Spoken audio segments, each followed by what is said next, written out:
भक्तजनों, माताओं, बहनों, सादर जय श्री कृष्ण। हमारे YouTube चैनल में आप सभी का बहुत बहुत स्वागत है। मैं हूं आपके साथ आचार्य धर्मेंद्र शास्त्री। सबसे पहले तो आपको और आपके पूरे परिवार को शारदीय नवरात्रि महापर्व की बहुत बहुत शुभकामनाएं और बधाइयां। माता रानी का भरपूर आशीर्वाद आपके जीवन पर सदैव बना रहे।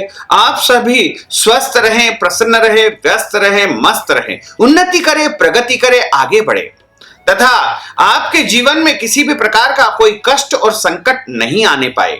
यही माता रानी से हम आप सभी के लिए प्रार्थना करते हैं, विनती करते हैं। और दुर्गा पूजा का यह पर्व आपके जीवन में सुख, शांति, समृद्धि लेकर आए। आश्विन माह की जो नवरात्रि होती है, जिसे शारदीय नवरात्रि कहा जाता है तथा कुंवार नवरात्रि भी कहा जाता है, इस दौरान दुर्गा पूजा का विशेष आयोजन संपन्न होता है। दुर्गा पूजा उत्सव संपन्न होता है, इसलिए इस नवरात्रि को विशेष रूप से माना जाता है। वैसे तो पूरे वर्ष में 4 नवरात्रि आती है। पहली नवरात्रि जो आती है वो चैत्र माह के शुक्ल पक्ष के प्रतिपदा से लेकर के नवमी तक जो होती है, उसे वासंती नवरात्रि या चैत्री नवरात्रि कहा जाता है। तथा उसके पश्चात दूसरी जो गुप्त नवरात्रि आती है, वो आषाढ़ माह के शुक्ल पक्ष की प्रतिपदा से लेकर के नवमी तक जो नवरात्रि आती है, उसे गुप्त नवरात्रि कहा जाता है। उसके बाद जो तीसरी नवरात्रि आती है, जिसे शारदीय नवरात्रि और कुंवार नवरात्रि या दुर्गा पूजा के नाम से जाना जाता है, यह आश्विन माह के शुक्ल पक्ष की प्रतिपदा से लेकर के नवमी तक जो 9 दिन होते हैं, इसे शारदीय नवरात्रि कहा जाता है। इसके बाद जो अगली नवरात्रि आएगी वो माघ माह के शुक्ल पक्ष की प्रतिपदा से लेकर के जो नवमी तक 9 दिन रहेंगे, उसे गुप्त नवरात्रि कहा जाता है। माघ नवरात्रि भी इसे कहा जाता है। इस प्रकार पूरे वर्ष में 2 गुप्त नवरात्रि तथा 2 प्रगट नवरात्रि आती है। और नवरात्रि के दौरान माता रानी की विशेष आराधना तथा पूजा की जाती है। वैसे तो नवरात्रि का अपना अपना अलग अलग चारों नवरात्रियों का महत्व धर्म ग्रंथों में बताया गया है। धर्म, अर्थ, काम और मोक्ष की प्राप्ति के लिए इन नवरात्रियों में भगवती परांबा, महाकाली, महालक्ष्मी, महासरस्वती का विशेष रूप से पूजन अर्चन किया जाता है। भगवती महाकाली जो कि शत्रुओं का विनाश करती है, रोगों का विनाश करती है, तथा महालक्ष्मी जो कि वैभव, धन, धान्य, सुख, शांति, समृद्धि प्रदान करती है। इसी प्रकार माता महासरस्वती जो कि विद्या और बुद्धि को प्रदान करने वाली देवी मानी गई है। इन तीनों देवी की जो सम्मिलित रूप में जगदम्बा का स्वरूप माना जाता है, उन्हें आदि शक्ति के रूप में पूजा जाता है। और इनके 9 रूपों की पूजा नवरात्रि के दौरान संपन्न की जाती है। भगवान श्री राम ने निरंतर 9 दिनों तक मां जगदम्बा की विशेष आराधना की थी, विशेष पूजा की थी। और उसके पश्चात ही उन्होंने लंकापति रावण का संहार किया था और इस संसार से बुराई का अंत करके अच्छाई की विजय उन्हें प्राप्त हुई थी। इस प्रकार नवरात्रि में अनुष्ठान करने से, पूजा करने से, व्रत करने से मनुष्य के जीवन की समस्त मनोकामनाएं पूर्ण होती है। धर्म ग्रंथों और पुराणों में लिखा हुआ है कि कलौ चंडी विनायको, यानी कलयुग में चंडी और विनायक अर्थात मां दुर्गा और भगवान गणेश जी सबसे जल्दी प्रसन्न होने वाले देवी देवता माने गए हैं। तो यदि आप अपने जीवन के सभी कष्ट और संकट को समाप्त करना चाहते हैं तथा मनवांछित फल की प्राप्ति करना चाहते हैं, तो आपको शारदीय नवरात्रि में व्रत करना चाहिए, पूजन करना चाहिए और भगवती की आराधना अपनी श्रद्धा और भक्ति के अनुसार आपको करना चाहिए। इस बार शारदीय नवरात्रि का प्रारंभ 17 अक्टूबर 2020 शनिवार से हो रहा है तथा 25 अक्टूबर 2020 रविवार के दिन महानवमी के दिन मां दुर्गा का विसर्जन संपन्न होगा।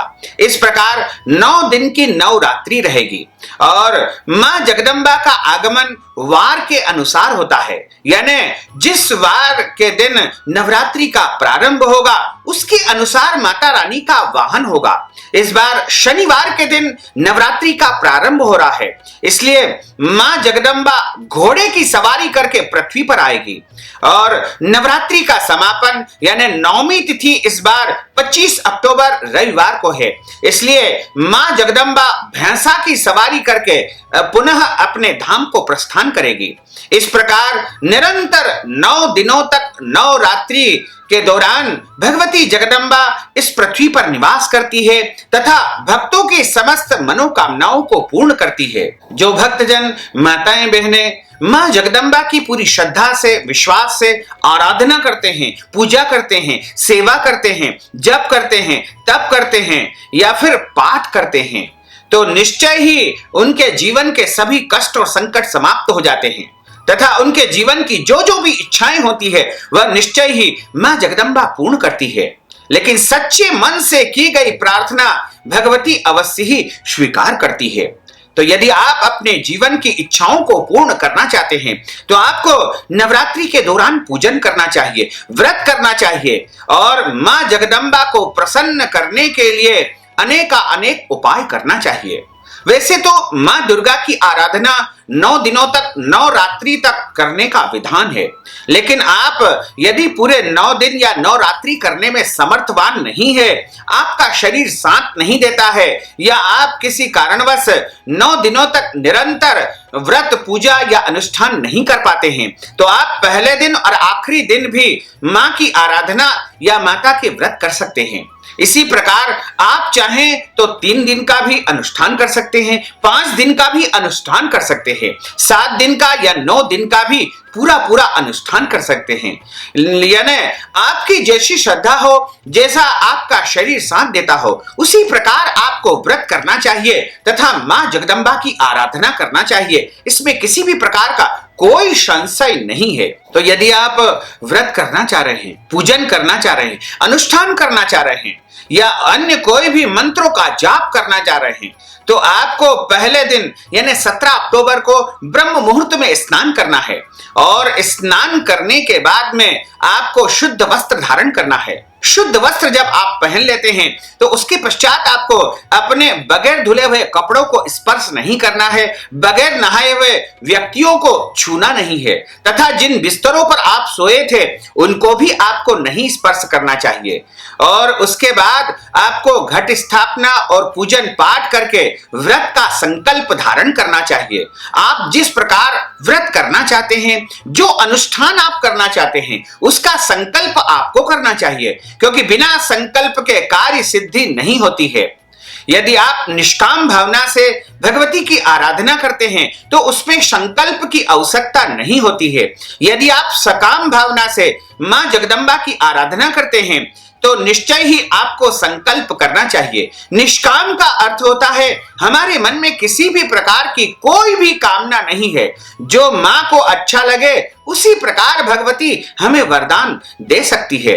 और सकाम का मतलब है यदि कोई इच्छा आपके मन में है, जैसे आप उच्च शिक्षा को प्राप्त करना चाहते हैं या फिर अच्छी नौकरी को आप प्राप्त करना चाहते हैं, व्यापार में वृद्धि को आप प्राप्त करना चाहते हैं, या फिर आपका विवाह नहीं हो पा रहा है, या फिर आपके घर में संतान की प्राप्ति अभी तक नहीं हो पाई है, या फिर आपके घर में आर्थिक संकट है, या आप अन्य किसी भी कामना से भगवती की आराधना करना चाहते हैं, तो आपको सकाम संकल्प धारण करना चाहिए। संकल्प के लिए आपको पहले दिन जो है पूरी तरह स्वच्छ अवस्था में मां के सामने बैठ करके हाथ को इस प्रकार मुद्रा बना करके, जल रख करके, सुपारी रख करके, पुष्प रख करके तथा चावल रख करके आपको संकल्प करना चाहिए। संकल्प में 3 बार विष्णु विष्णु का उच्चारण करना है और उसके बाद आप हिंदी में बोलिएगा कि हे भगवती जगदम्बा, मैं शारदीय नवरात्रि में आपकी प्रसन्नता के लिए,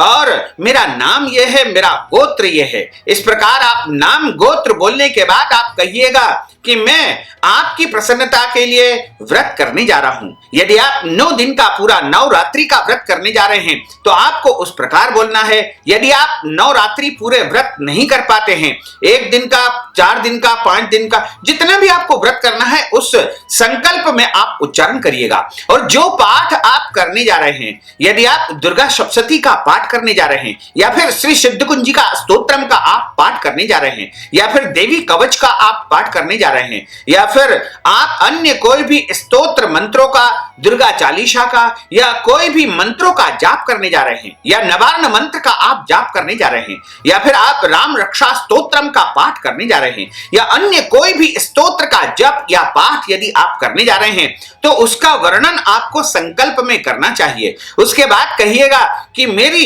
ये कामना है, मेरे जीवन में जो भी कष्ट हो, संकट हो, समाप्त हो जाए तथा मेरे मन की सारी इच्छाओं की पूर्ति हो जाए। इस प्रकार आपको संकल्प का उच्चारण करते हुए भगवती जगदम्बा के सामने संकल्प अर्पण कर देना है। हाथ जोड़ करके उन्हें प्रार्थना करना है कि मैंने जो संकल्प लिया है उसको पूरी करने की शक्ति आप प्रदान करना, तथा जिस प्रकार आप व्रत करना चाहें उस प्रकार आप व्रत कर सकते हैं।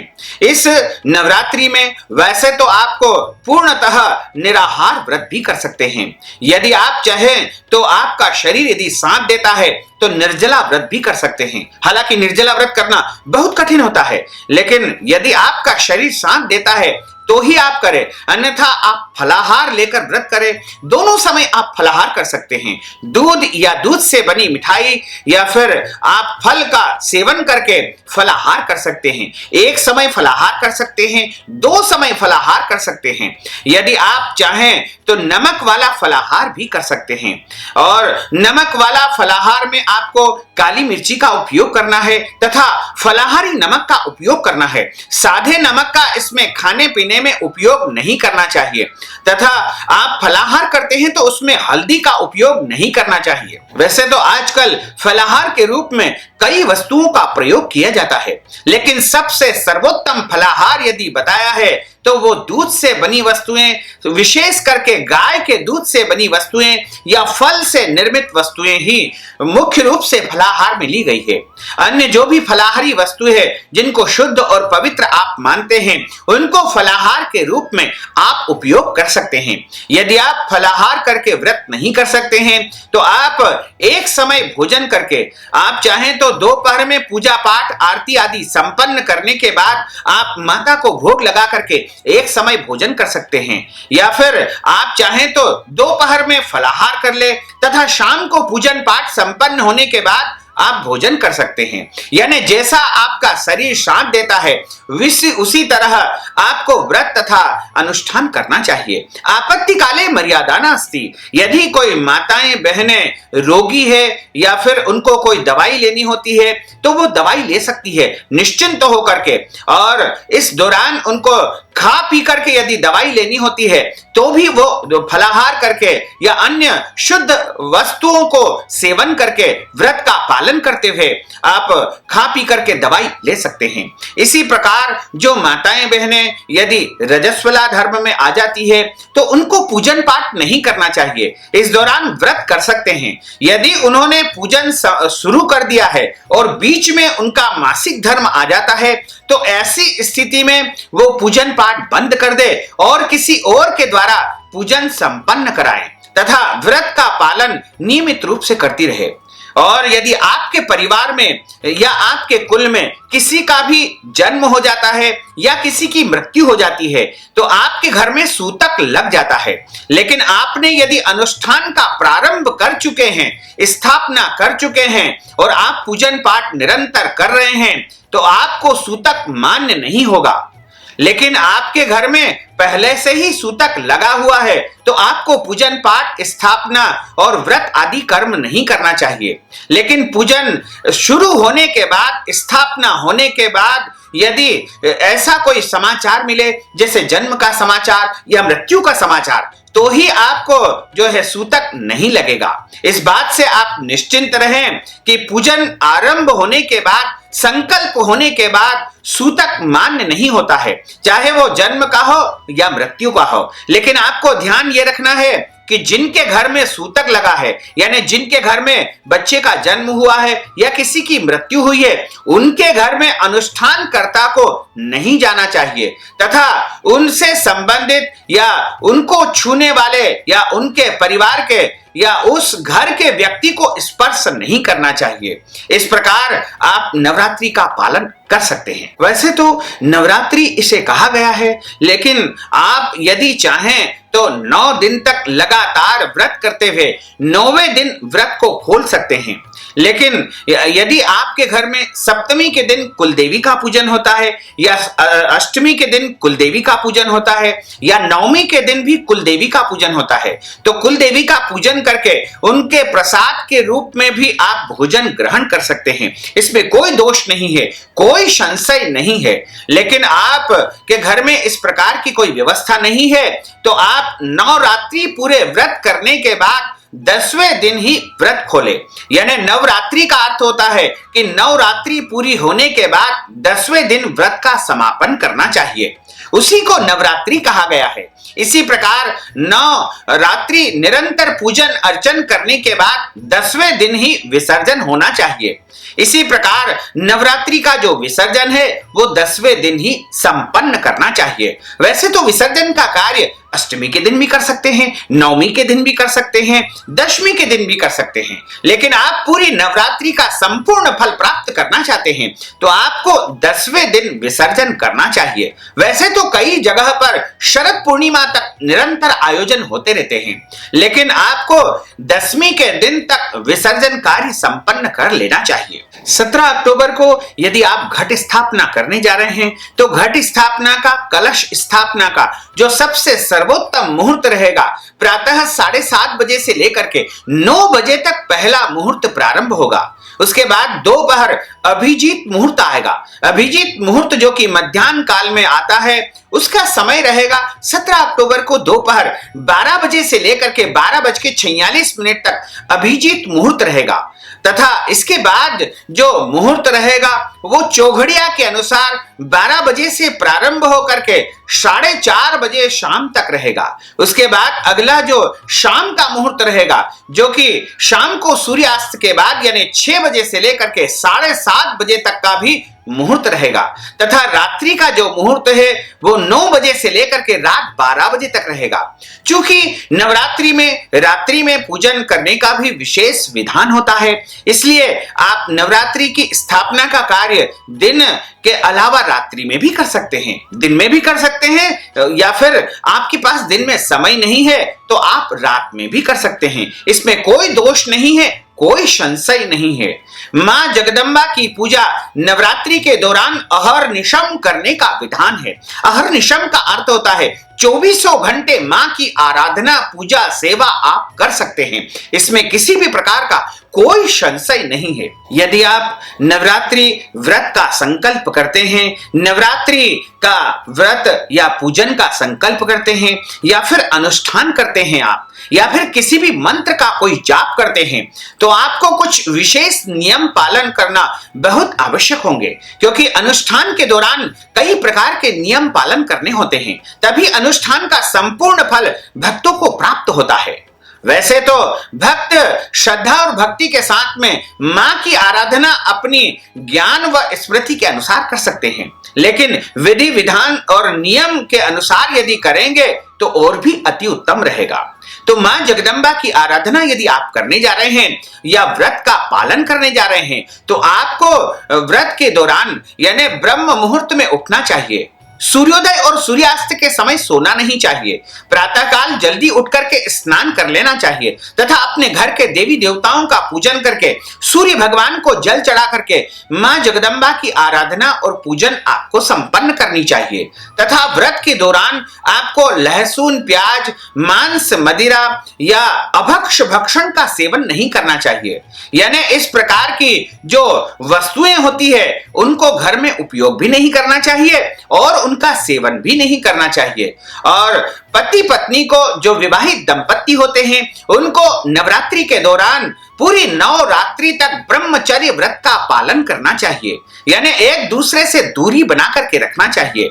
इसी प्रकार जो महिलाएं होती है या पुरुष होते हैं उनको अपने शरीर के अंगों के कोई भी बाल नहीं कटवाना चाहिए। जैसे आईब्रो इस दौरान नहीं बनवाना है, या फिर दाढ़ी कटिंग भी नहीं बनवाना है, या शरीर के कोई भी अंग के बाल नवरात्रि के दौरान नहीं काटना चाहिए। नवरात्रि के दौरान किसी भी मनुष्य को अपने नाखूनों को भी नहीं काटना चाहिए, तथा प्रयास करना चाहिए कि आप इस दौरान जो है व्रत का पालन करें, नियम का पालन करें, गुस्सा बिल्कुल न करें, तथा अपने व्यवहार में सौम्यता बनाए रखें। और आपको नवरात्रि के दौरान झूठ नहीं बोलना चाहिए। आपको नवरात्रि के दौरान जो है किसी भी मनुष्य का दिल नहीं दुखाना चाहिए। विशेष करके घर के बड़े बुजुर्गों का अपमान नहीं करना चाहिए। माता पिता सास ससुर की सेवा करनी चाहिए, उनका दिल भी नहीं दुखाना चाहिए। घर में आए हुए कोई भी जैसे भिखारी आता है या अन्य कोई भी साधु महात्मा आता है तो उनका भी दिल नहीं दुखाना चाहिए। इसी प्रकार ब्राह्मणों की निंदा नहीं करना चाहिए। साधु संतों और बौद्ध भिक्षुओं की भी निंदा इस दौरान नहीं करना चाहिए, तथा शास्त्रों की निंदा और देवताओं की बुराई भी नवरात्रि के दौरान आपको नहीं करना चाहिए। और नवरात्रि के दौरान आपको ध्यान रखना चाहिए, प्रयास करना चाहिए कि आप पृथ्वी पर शयन करें, यानी पृथ्वी पर आपको बिस्तर बिछा करके शयन करना चाहिए। और इस दौरान यदि आप पृथ्वी पर नहीं सो सकते हैं, आपके शरीर में कोई परेशानी है, तो आप पलंग का उपयोग कर सकते हैं, लेकिन प्रयास करें कि आप पृथ्वी पर सोएं। और नवरात्रि के दौरान कंबल के आसन का उपयोग करना सबसे शुद्ध माना गया है, क्योंकि कंबल सबसे पवित्र माना जाता है। कंबल को धो करके अच्छी प्रकार से पवित्र कर ले और उसका आसन इस दौरान बना करके बैठ करके उस पर मंत्रों का जाप किया जा सकता है। इस प्रकार यदि आप चाहें तो कुशा के आसन का भी उपयोग कर सकते हैं। लाल कंबल का आसन इसमें सर्वोत्तम माना गया है। नवरात्रि के दौरान यदि आप स्थापना करके घर में पूजन पाठ करने जा रहे हैं तो आपको अपने घर के ईशान कोण में या पूर्व या उत्तर दिशा में अच्छा शुद्ध स्थान बना करके वहां लीप करके या पोछा लगा करके गोमूत्र तथा गंगा जल से उस स्थान को पवित्र करके और वहां पर एक चौक का निर्माण करना चाहिए। आटे से या रंगोली से आप चौक बनाएं तथा उसके ऊपर एक चौकी की स्थापना करें। चौकी या पटा बिछा करके उसके ऊपर लाल या पीला कपड़ा आपको बिछा देना चाहिए, तथा उसके ऊपर जो है आपको मध्य में मां दुर्गा की स्थापना करनी है। मां दुर्गा का चित्र या फिर मां दुर्गा की मूर्ति आप स्थापित कर सकते हैं, तथा गौरी गणेश और आप चाहें तो नवग्रह की स्थापना भी वहां पर कर सकते हैं। इसके अलावा मां दुर्गा के सीधे हाथ की तरफ आपको अखंड ज्योति और कलश की स्थापना करनी चाहिए, तथा मां के सामने या मध्य में आप जवारे की स्थापना कर सकते हैं। जवारे जो कि अन्नपूर्णा के प्रतीक माने गए हैं। मिट्टी में जो है आपको गोबर का चूर्ण डाल करके और उसमें जौ के जवारे या गेहूं के जवारे आप स्थापित कर सकते हैं।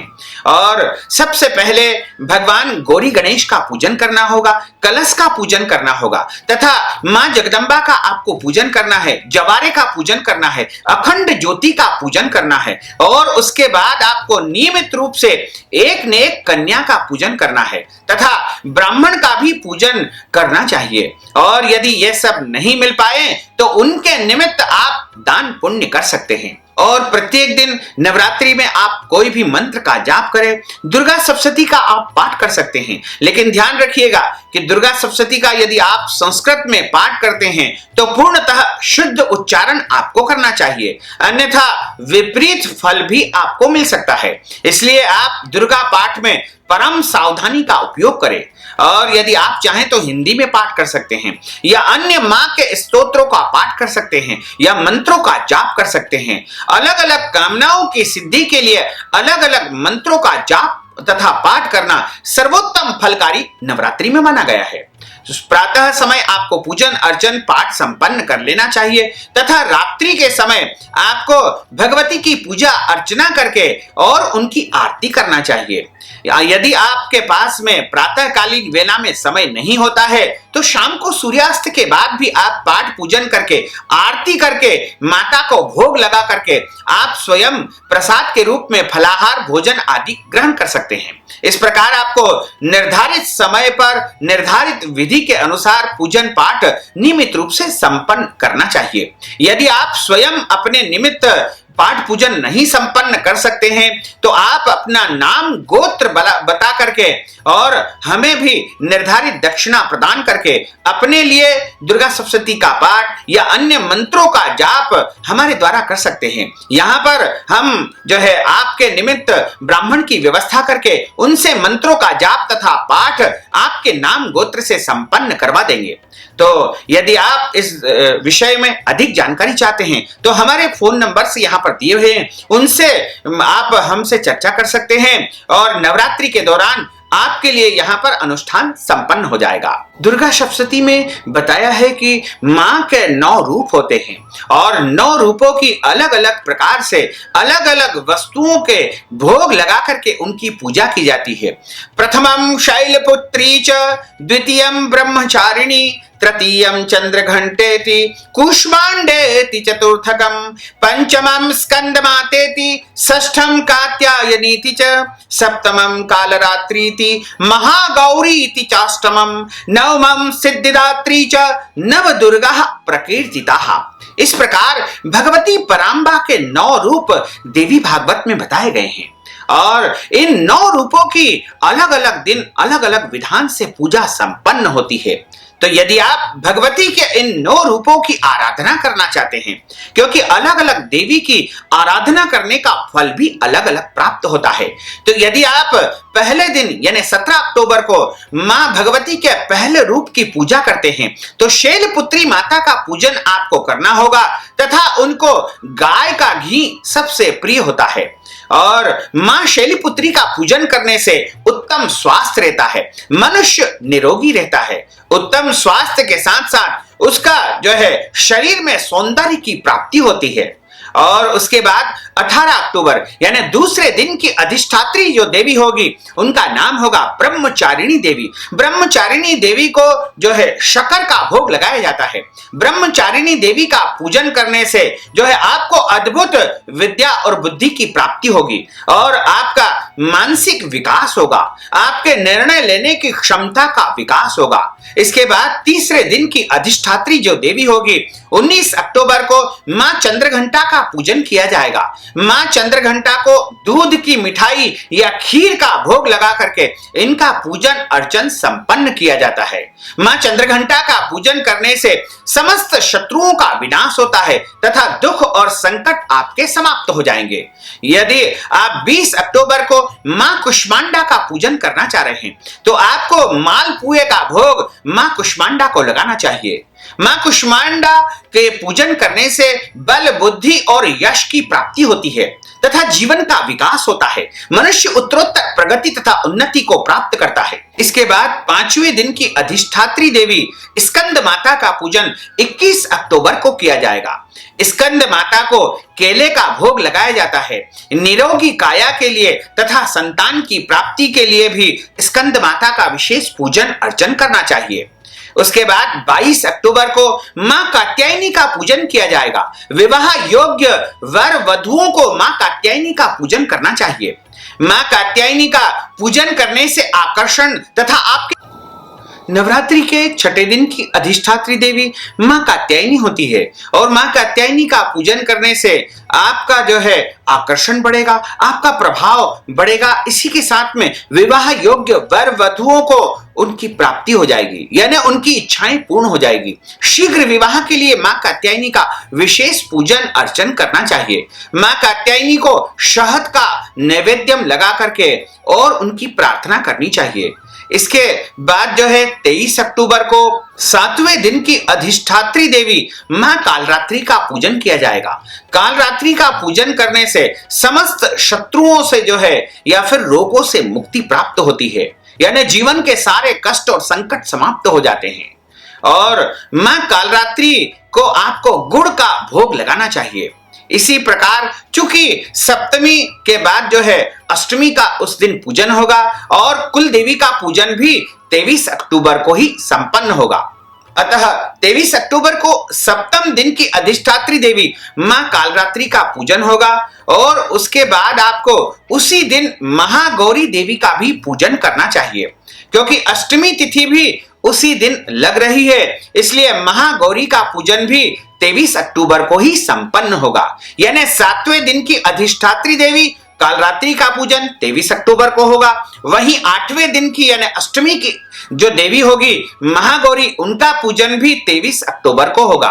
महागौरी का पूजन करने से घर में सुख शांति समृद्धि का वास होता है। महागौरी को जो है नारियल चढ़ाया जाता है। इसके अलावा महागौरी का पूजन करने से संतान की उन्नति और प्रगति होती है तथा संतान प्राप्ति के भी उत्तम योग बनने लगते हैं। इसके बाद 24 अक्टूबर को नवम सिद्धिदात्री यानी सिद्धिदात्री देवी का पूजन किया जाएगा। सिद्धिदात्री का पूजन करने से जो है किसी भी प्रकार की कोई दुर्घटना नहीं होती है, यानी जीवन हमेशा दुर्घटनाओं से बचा रहता है। इसलिए मां सिद्धिदात्री की पूजन प्रत्येक मनुष्य को करनी चाहिए और सिद्धिदात्री का पूजन करने से जीवन में समस्त सिद्धियां आपको प्राप्त हो जाएगी। और सिद्धिदात्री माता को तिल की मिठाई चढ़ाई जाती है। तिल और गुड़ से या तिल और शक्कर से बनी मिठाई आपको चढ़ाना चाहिए।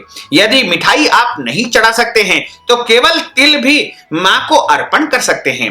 काले तिल या सफेद तिल दोनों में से कोई भी तिल मां सिद्धिदात्री को यदि आप अर्पण करेंगे तो मां सिद्धिदात्री आपको भरपूर आशीर्वाद प्रदान करेगी। नवरात्रि में इस बार तिथियों को लेकर के थोड़ी सी जो है भ्रमपूर्ण स्थिति निर्मित हो चुकी है। इस विषय में हम आपको स्पष्ट कर दें कि यदि आपके यहाँ पर सप्तमी का पूजन होता है, यानी कई घरों में सप्तमी का विशेष पूजन संपन्न होता है, तो उनको 22 अक्टूबर को करना चाहिए, क्योंकि 22 अक्टूबर को छठ तिथि प्रातः 7:39 पर समाप्त हो जाएगी। उसके बाद सप्तमी तिथि का प्रारंभ हो जाएगा और पूरे दिन तथा रात्रि में सप्तमी तिथि रहेगी।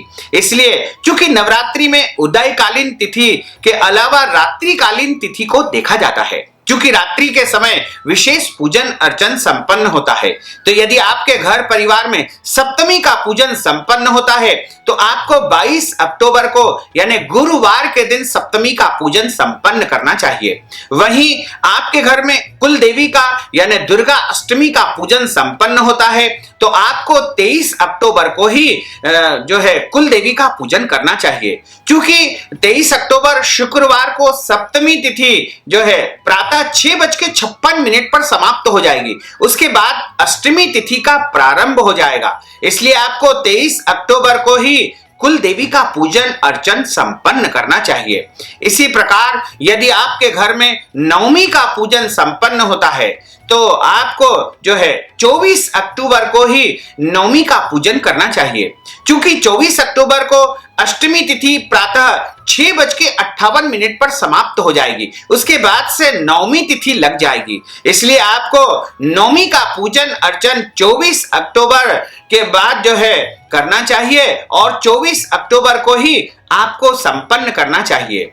यानी 24 अक्टूबर को सुबह 6:58 से नवमी तिथि प्रारंभ हो जाएगी, जो कि पूरे दिन और रात रहेगी। इसलिए नवमी पूजा आपको 24 अक्टूबर को ही करना है। और वैसे यदि आप चाहें तो 25 अक्टूबर को भी नवमी की पूजन कर सकते हैं, लेकिन प्रातः 7:41 तक ही नवमी तिथि रहेगी। उसके बाद दशमी तिथि लग जाएगी। इसलिए 7:41 के पहले पहले आपको नवमी का पूजन कर लेना चाहिए। और दशहरा यानी विजयादशमी को लेकर भी थोड़ी सी भ्रमपूर्ण स्थिति निर्मित हो चुकी है, क्योंकि कई पंचांगों में 25 अक्टूबर को विजयादशमी बताया है, वहीं कुछ पंचांगों में 26 अक्टूबर यानी सोमवार को विजयादशमी बताया है। तो रविवार और सोमवार दोनों दिन विजयादशमी का महापर्व अलग अलग पंचांगों में बताया है। तो इस विषय में हम आपको स्पष्ट कर दें कि वैसे तो धर्म ग्रंथों और पुराणों में यह लिखा हुआ है तथा निर्णय सिंधु और धर्म सिंधु में भी यह लिखा हुआ है कि नवमी युक्त दशमी के दिन ही विजयादशमी का पर्व मनाना चाहिए, या फिर श्रवण नक्षत्र से युक्त जो दशमी तिथि होती है उसी दिन विजय पर्व यानी विजयादशमी मानना चाहिए। लेकिन इस बार जो है श्रवण नक्षत्र तो एक दिन पहले ही संपन्न हो जाएगा, क्योंकि 25 अक्टूबर को नवमी युक्त दशमी तिथि है। इसलिए विजयादशमी का जो महापर्व है वो 25 अक्टूबर को ही मनाना चाहिए। वैसे कुछ सिद्धांतों के अनुसार और कुछ पंचांग के अनुसार जो है उदया तिथि के अनुसार जो है विजयादशमी मनाना चाहिए। इसलिए 26 अक्टूबर सोमवार को भी विजयादशमी का पर्व मना सकते हैं। इसमें भी कोई दोष नहीं है, कोई संशय नहीं है। लेकिन यदि आप हमारे मत से विजयादशमी का पर्व मनाना चाहते हैं तो आपको 25 अक्टूबर 2020 रविवार के दिन विजयादशमी का पर्व मनाना चाहिए। पश्चिम बंगाल में, आसाम में और अन्य कई प्रदेशों में दुर्गा पूजा का विशेष विधान संपन्न होता है और दुर्गा पूजा का जो महोत्सव होता है वो 5 दिन का महोत्सव होता है। यानी नवरात्रि की छठ से लेकर के विजयादशमी तक यह पर्व संपन्न किया जाता है। तो इस 5 दिवसीय पर्व को दुर्गा पूजा महोत्सव कहा जाता है। और वैसे तो यह पर्व बंगाल में बड़े ही धूमधाम से मनाया जाता है। और पहले दिन जो पूजा होती है उस दिन में जो है छठ के दिन बिल्वपत्र निमंत्रण तथा कल्पारंभ का आयोजन किया जाता है। वहां के विद्वान पंडितों के द्वारा बिल्वपत्र निमंत्रण तथा कल्पारंभ पूजा संपन्न करवाई जाती है। उसके बाद दूसरे दिन यानी सप्तमी के दिन नवपत्रिका पूजा और कोलाबोऊ पूजा संपन्न होती है। उसके बाद तीसरे दिन यानी दुर्गा अष्टमी के दिन कुमारिका पूजा और संधि पूजा संपन्न होती है। उसके बाद चौथे दिन बंगाल महानवमी का पूजन संपन्न होता है। इस दिन बलिदान भी संपन्न किया जाता है। नवमी का हवन भी इसी दिन संपन्न किया जाता है और कुछ क्षेत्रों में विजयादशमी भी इसी दिन मनाई जाएगी। इसी प्रकार 5वां दिन जो कि दुर्गा पूजा का अंतिम दिवस होता है, उस दिन दुर्गा विसर्जन होता है, सिंदूर उत्सव होता है तथा विजयादशमी भी उसी दिन मनाई जाती है। हालांकि विजयादशमी के बारे में हम आपको बता चुके हैं कि 2 दिन विजयादशमी रहेगी। तो 25 और 26 अक्टूबर दोनों दिन आप विजयादशमी का पर्व मना सकते हैं। तो भक्तजनों, माताओं बहनों, यदि आप नवरात्रि के दौरान अपनी इच्छाओं की पूर्ति के लिए, अपने समस्त कार्यों की सिद्धि के लिए हमारे माध्यम से अनुष्ठान करवाना चाहते हैं, श्री दुर्गा सप्तशती का पाठ करवाना चाहते हैं या नवार्ण मंत्र का जाप करवाना चाहते हैं या अन्य कोई भी मंत्रों का जाप करवाना चाहते हैं, तो हमारे यहाँ देवस्थान आश्रम में, मंदिर में आपके निमित्त संकल्प करके और यह अनुष्ठान हम अवश्य ही पूरे विधि विधान से संपन्न कर देंगे। तो यदि आप इस विषय में अधिक जानकारी प्राप्त करना चाहते हैं तो हमारे जो मोबाइल नंबर दिए हुए हैं उनके माध्यम से आप चर्चा करके और अपने निमित्त, अपने परिवार की सुख शांति समृद्धि के निमित्त हमारे माध्यम से श्री दुर्गा सप्तशती का पाठ अनुष्ठान का आयोजन संपन्न करवा सकते हैं। तो भक्तजनों, माताओं बहनों, हमने जो ज्ञानवर्धक जानकारी आपको दी है उसको आप अधिक से अधिक लोगों को शेयर करिएगा, लाइक करिएगा, कमेंट करिएगा और यदि अभी तक आपने सब्सक्राइब नहीं किया तो अभी और इसी समय सब्सक्राइब अवश्य कर लीजिए। आपको और आपके पूरे परिवार को सादर जय श्री कृष्ण, सादर धन्यवाद।